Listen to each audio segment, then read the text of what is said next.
What's going on, guys? Nelside Gaming here once again with another deck tech video, and today we are taking a look at my Myrkul Lord of Bones EDH deck. Myrkul is a 7/5 god for 4 white, black, green that reads, as long as your life total is less than or equal to half your starting life total, Myrkul Lord of Bones has Indestructible.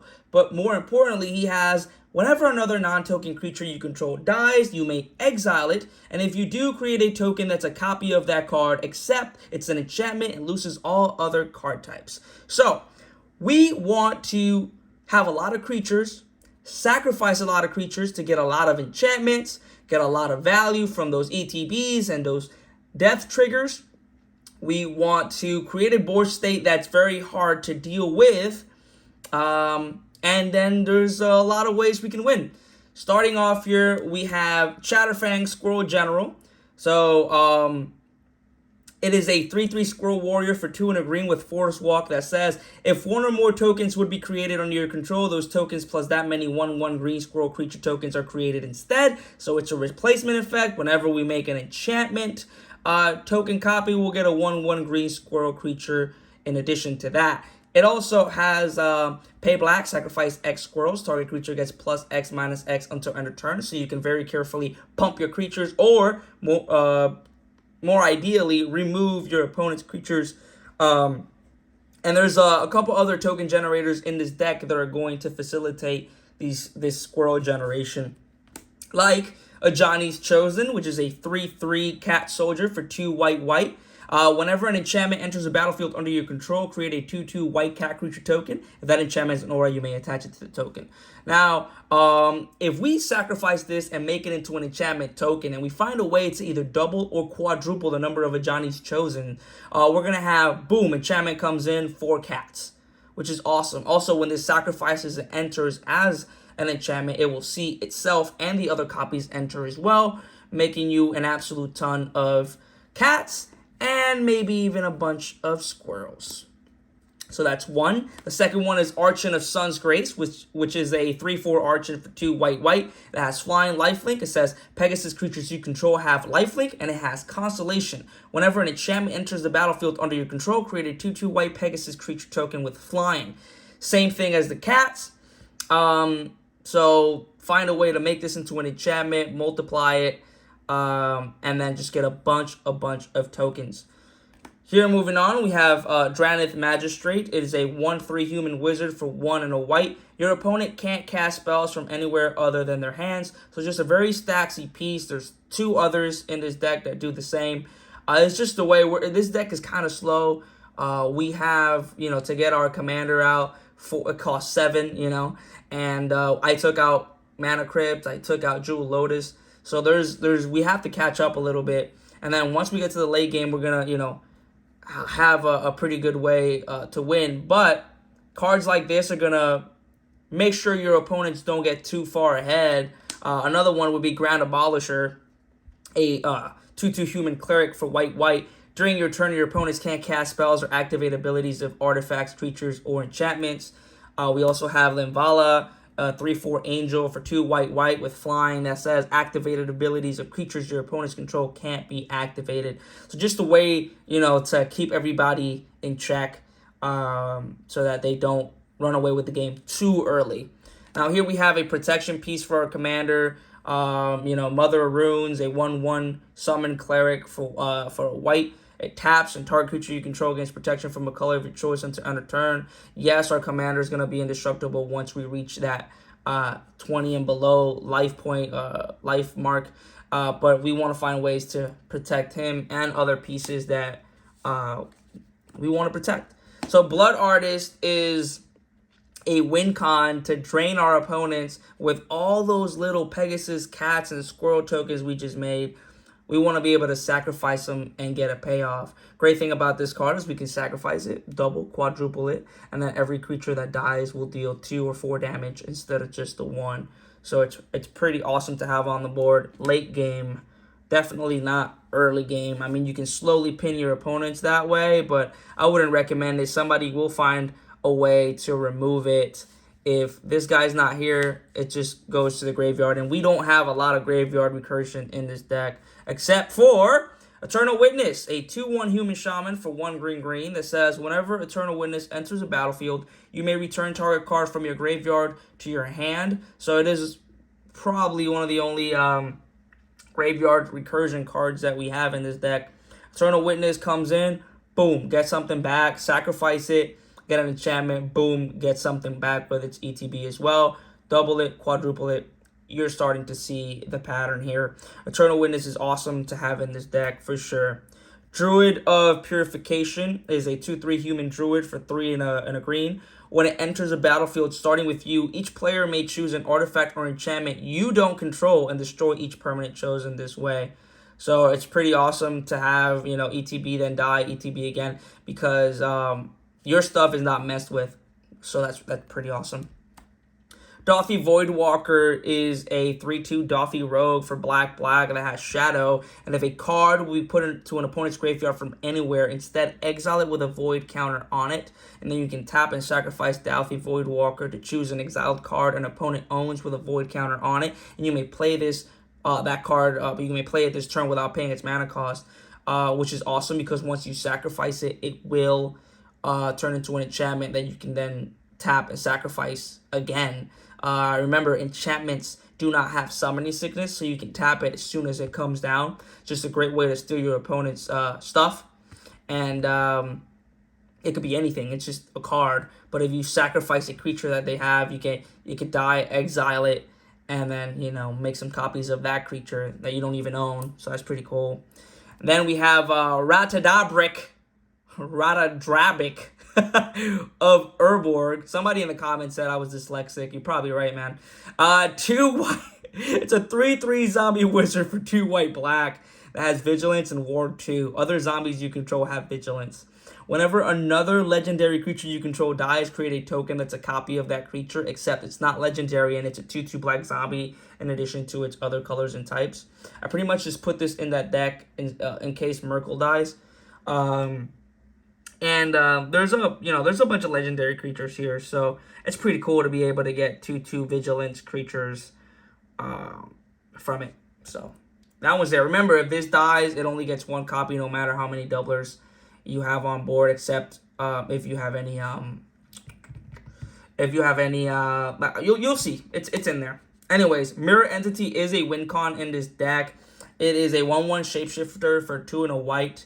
It's a changeling with pay X, creatures you control become XX and gain all creature types until end of turn. So there's ways in this deck to get infinite mana.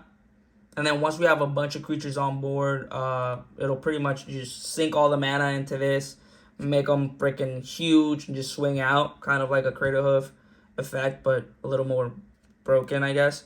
But it's pretty cool. It's just, I had to find a way to win with this deck, and there are not a lot of ways. Games were going a little too long, so I added this, and then we have some sack outlets, starting with Carrion Feeder, a 1/1 zombie for a black. It cannot block, and you can sacrifice a creature, put a +1/+1 counter on it.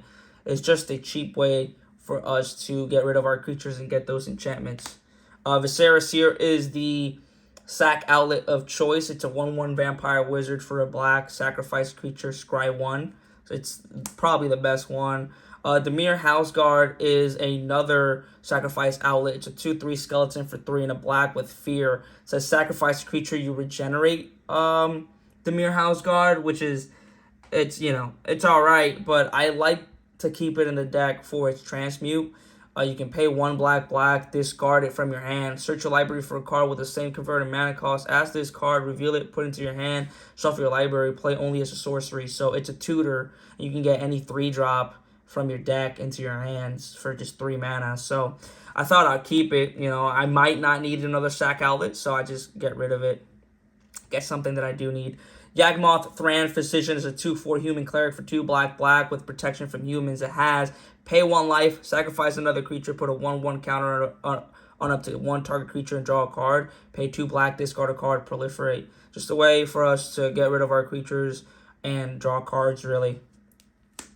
Potentially remove your opponent's creatures with the -1/-1 counters. Phyrexian Altar is an artifact for 3 that has sacrifice a creature, add 1 mana of any color. You guys know this card. You guys either love or hate this card. get rid of our creatures, get some mana, pay the things that we actually need, and also we're getting death triggers, we're getting enchantment ETBs, and we're getting value. Alright, so here we have some cards that allow us to draw. So, Setasan Champion is a 1/3 human wizard for 2 and a green, has Constellation. Whenever an enchantment enters a battlefield under your control, put a +1/+1 counter on Setasan Champion and draw a card. If we make 4 copies of this, alright, here's an example. We have Parallel Lives, Anointed Procession. This comes down. This is not an enchantment, so nothing happens. We sacrifice it. We get 4 Citizen Champions. So all 4 of them see each other come in. So each one will trigger 4 times. So you're going to get the +1/+1 counters are not going to matter unless we can turn them into creatures later, which we can with the card that I sideboarded / took away from the deck. It was just too clunky. But we can draw 16 cards from just sacrificing this creature and having the right setup with the doublers. Grim Haruspex. I don't fucking know. Alright. 3/2 human wizard for 2 and a black with morph black. You may cast this card face down as a 2/2 creature for 3. Turn it face up anytime for its morph cost. Cool. Whenever another non-token creature you control dies, draw a card. Once again, make a bunch of enchantment copies of this. Start drawing away. Same with Beast Whisperer, a 2/3 elf druid for 2 green. Whenever you cast a creature spell, draw a card. Make copies of this. Draw a ton of cards. Harvester of Souls is a 5/5 demon for 4 black with Death Touch. Whenever another non-token creature dies, you may draw a card. So no matter if it's your creatures, their creatures, as long as they're non-token creatures and it dies, you draw a card and make copies of this, draw a bunch of cards. Here is the ramp package. This is what's going to help us get to Myrkul pretty soon. Soul Ring, of course. Like I said, I took out Jewel Lotus and Mana Crypt. It was, my play group was starting to complain about the speed, and I understood them. So went ahead and left Soul Ring because everybody in my play group does play Soul Ring. Elves of Deep Shadow is a 1/1 elf druid for a green that taps for a black, and it deals 1 damage to you. So what I love about these 1-drops is that you can let's say you play them and you sack them, you immediately get that enchantment copy, and when it comes in, you can just tap it for mana. So what I try to do sometimes is I try to get this creature to, go around 1 rotation. Now it doesn't have Summoning Sickness. I tap it for a black, I sacrifice it, and if I have any doublers, I can get 4, and then I can tap those 4 immediately, and I'm floating 5 mana. Of course, I'm dealing 5 damage to me, which that's scary. But there's some here that don't deal damage to me, like Avacyn's Pilgrim, a 1/1 human monk for a green that taps for a white. We have Deathrite Shaman, of course, a 1/2 elf shaman for either a black or a green that has, pretty much a toolbox. They call this a planeswalker creature because it has pretty much 3 abilities. You can tap it to exile target land from a graveyard, any graveyard, add 1 mana of any color. You can tap a black and tap it to exile target instant or sorcery card from a graveyard. Each opponent loses 2 life. Or you can pay a green and tap it, exile target creature card from a graveyard, you gain 2 life. So I really do recommend everybody has some graveyard hate in their deck because, there's a lot of graveyard strategies all throughout Magic history. So, and especially now, just people love it. I love it. Birds of Paradise, everybody knows this card, a 0/1 bird for green that taps for any color. Bloom Tender is great in this deck. It's a 1/1 elf druid for 1 and a green that taps for each color among permanents you control, add 1 mana of that color. Jaheira, Friend of the Forest, is an awesome card in this deck. It is a 2/3 human elf druid for 2 and a green that says tokens you control have tap, add a green mana. So it just turns all your tokens into ramp, which is awesome. Somberwald Sage is a 0/1 human druid for 2 and a green that taps and says add 3 mana of any 1 color to your mana pool. Spend this mana only to cast creature spells. This is a great card to get pretty early on. We're going to be able to get Myrkul pretty early if we have this out, as well as any other creatures. Now, Devoted Druid is the combo piece that I love in this deck.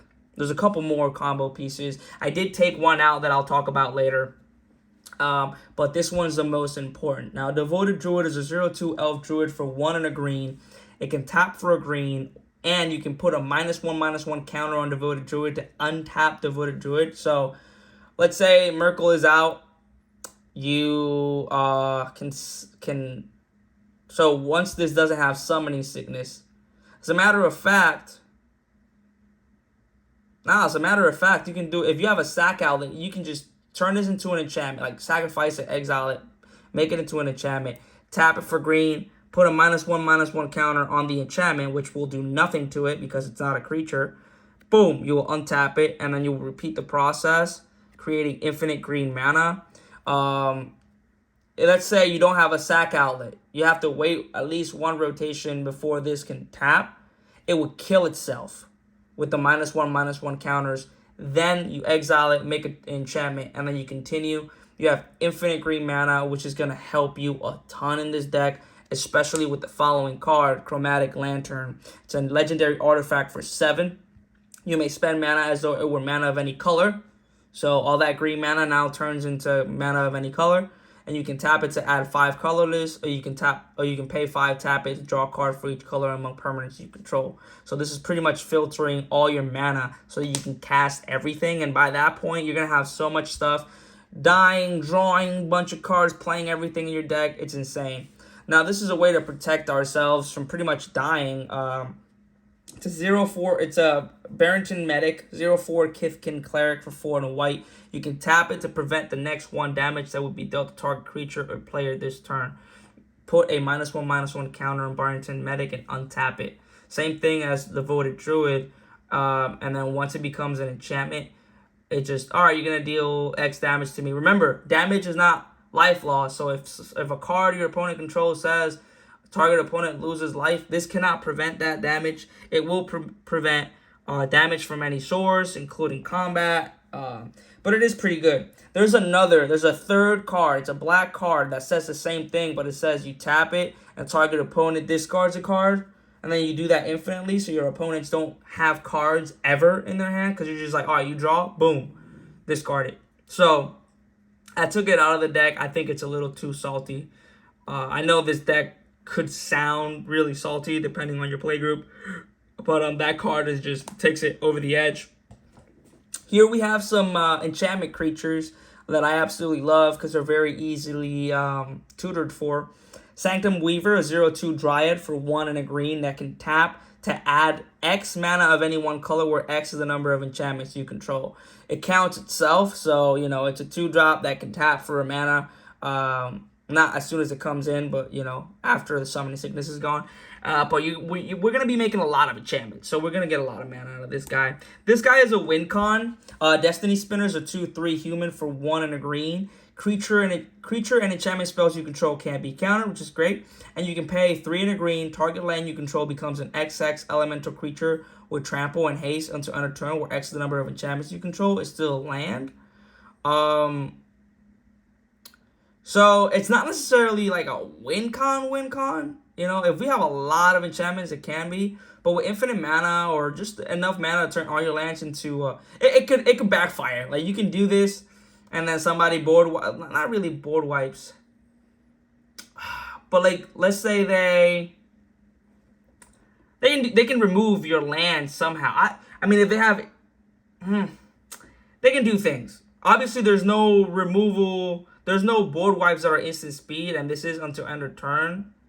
So it's not like you're going to attack and somebody's going to be like, no, I respond with a damnation or whatever the heck.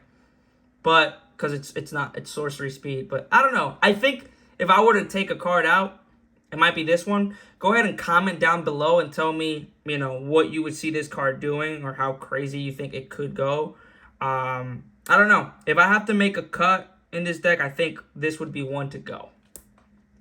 Weaver of Harmony is a 2/2 Snake Druid for 1 and a green, an enchantment creature as well. Other enchantment creatures you control get +1/+1, and you can pay a green, tap it, copy target activated or triggered ability you control from an enchantment source. You may choose new targets for the copy, so pretty much it's awesome. You can just pay a green, tap it, and boom, you're doubling your triggered or activated abilities from enchantment sources, which is, in this case, going to be almost everything you have, which is awesome because once you make copies of this, and with infinite green mana, you can get multiple activations of this per turn.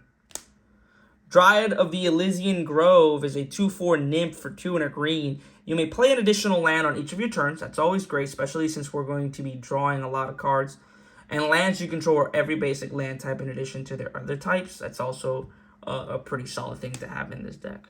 Grim Guardian is another way, just like Blood Artist, to drain our opponents. It's a 1/4 zombie for 2 and a black with Constellation. Whenever Grim Guardian or another enchantment enters the battlefield under your control, each opponent loses 1 life. So we're just going to be draining them as these tokens are entering. Eidolon of Blossoms is a 2/2 spirit for 2 green with Constellation. Whenever Eidolon of Blossoms or another enchantment enters the battlefield under your control, draw a card. So we're going to be drawing a ton of cards with this as well, especially since we can make a lot of copies of it. Now that I'm going through these, all of these are assuming your commander is out. So you do want to find ways to protect Myrkul. There's more ways. They're not currently in the deck. There's a creature that gives all your commanders, which is in this case would be 1 +2/+2 and indestructible. And there's another one that gives it +2/+2 and hexproof. So you can add that. You can add Giver of Runes, or you can add. There's a lot more ways to protect it. And moving forward, as I keep playtesting this deck, since this is going to be a removal magnet, I will potentially start adding more protection. Doomwake Giant is a 4/6 giant for 4 and a black with Constellation. Whenever Doomwake Giant or another enchantment enters the battlefield under your control, creatures your opponent's control get -1/-1 until end of turn. Just a way to pretty much board wipe your one-sided board wipe. Fiend Artisan. It's a 1/1 nightmare for either 2 black or 2 green, or any combination of both. Fiend Artisan gets +1/+1 for each creature card in your graveyard, which is cool. It also has the most important ability. Pay X and either a black or a green and tap it. Sacrifice another creature, so it's a sack outlet that you can use once per turn. You can search your library for a creature card with converted mana cost X or less, put it into the battlefield, and shuffle your library. Activate this ability only anytime you can cast a sorcery. So make a couple copies of this, get multiple activations of this. With infinite mana, you can pretty much, tutor for whatever the heck you want, creature-wise, put it into the battlefield. And here's more tutors that you can tutor to get even more creatures, to get even more value. Recruiter of the Guard, of course, a 1/1 human soldier for 2 and a white. That has, whenever Recruiter of the Guard enters the battlefield, you may search your library for a creature card with toughness 2 or less, reveal it, put it into your hand, then shuffle your library. Looking for a creature that has toughness 2 or less is awesome. Because you can get pretty much almost all 2 of your sack outlets, any of the tutors like this guy. You can get not any of the tutors, but most of the tutors. You can get the ramp creatures. You can get a lot of freaking creatures in this deck with Recruiter of the Guard. It is an amazing card. Probably why it's like a $27 card. Ranger Captain of Eo is another tutor, a 3/3 human soldier for 1 white. When it enters the battlefield, you may search your library for a creature card with converted mana cost 1 or less. Reveal it, put it into your hand, and shuffle your library. So, yeah, we're going to be getting either Viscera Seer, Carrion Feeder, or any of the ramp spells. And then when this dies, which you can sacrifice it so that your opponents can't cast non-creature spells this turn, you get a copy with Myrkul out, and you do it again. So just another great tutor. Captain Sisay is a great tutor, a 2/2 legend for 2 green-white. You can tap it to search your library for a legend or legendary card, reveal that card, and put it into your hand and shuffle your library. So you can get pretty much any legendary creature, or you can get the Orrery, or you can get a legendary land like Yavimaya, which I believe is in this deck. Not sure though. You can get pretty much a lot of things with this. And then once it dies and it turns into an enchantment, and then if you have multiple, blah, blah. Well, it's a legendary creature, so you can only have one unless we find ways to work around that. Same with CDC under Vizier, 4/6 zombie Naga, For 3 black, black with Death Touch.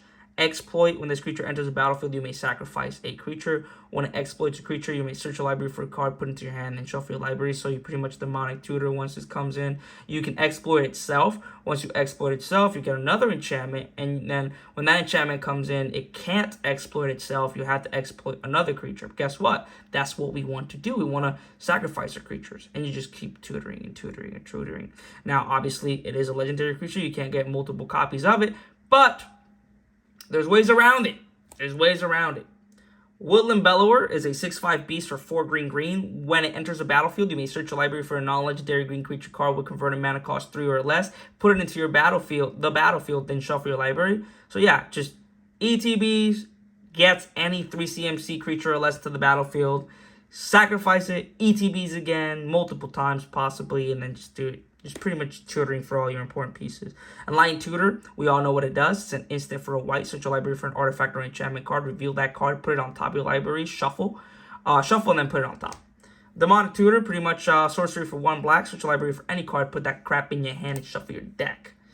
Eladamri's Call is an instant for green, white. Search your library for a creature card, reveal that card, put it into your hand, and shuffle your library. Threats Undetected is a sorcery for 2 and a green. Search your library for up to 4 creature cards with different powers, then reveal them. An opponent chooses 2 of those cards, shuffle the cards into your library, and put the rest into your hand. You can pretty much search for 4 cards that are so good that no matter what they choose, you're going to get at least 2. You can get 4 tutors, 4 ETB tutors. And then they're like, all right, take these 2, put them back. And then, all right, I'm going to get the other 2 ETB tutors when they come in. Boom, get the other 2, get more. It's awesome. Different powers, though. Idyllic Tutor is a sorcery for 2 white. Search your library for an enchantment card. It could be an enchantment creature, or it could be a regular enchantment. You reveal it, put it into your hand, and shuffle your library. Sylvan Library, card advantage. It's an enchantment for 1 and a green. And you may draw an additional 2 cards, in your turn. So you draw 3, and you can either, I'm going to, just paraphrase it. You can either draw 3 by paying 8, draw 2 by paying 4, or just draw the 1, don't pay any life, put the other 2 back. Sterling Grove is an enchantment for a green and a white. Other enchantments you control have Shroud, which is great. You can pay 1, sacrifice it to search your library for an enchantment card, reveal it, put into that card on top. So pretty much another tutor. Black Market Connection is probably the best black card in the game, in my opinion. I just love it so much. An enchantment for 2 and a black. At the beginning of your pre-combat main phase, choose 1 or more. Sell contraband, buy information, or hire a mercenary. So create a token for 1 life, draw a card for 2 life, or create a 3/2 colorless shapeshifter creature token with changeling and you lose 3 life. Great card. Get that ramp, get that draw.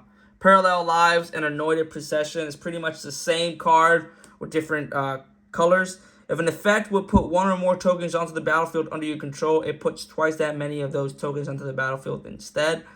So it is a replacement effect. Oh, man, I'm off. Yeah, we pretty much get these on board, and we're doubling or quadrupling our tokens, which is awesome and very easily tutorable. Smothering Tithe is just a way for us to get hit in the game. Enchantment for 3 and a white. Whenever an opponent draws a card, that player may pay 2 mana. If the player doesn't, you create a colorless treasure artifact token with tap, sacrifice artifact at 1 mana of any color.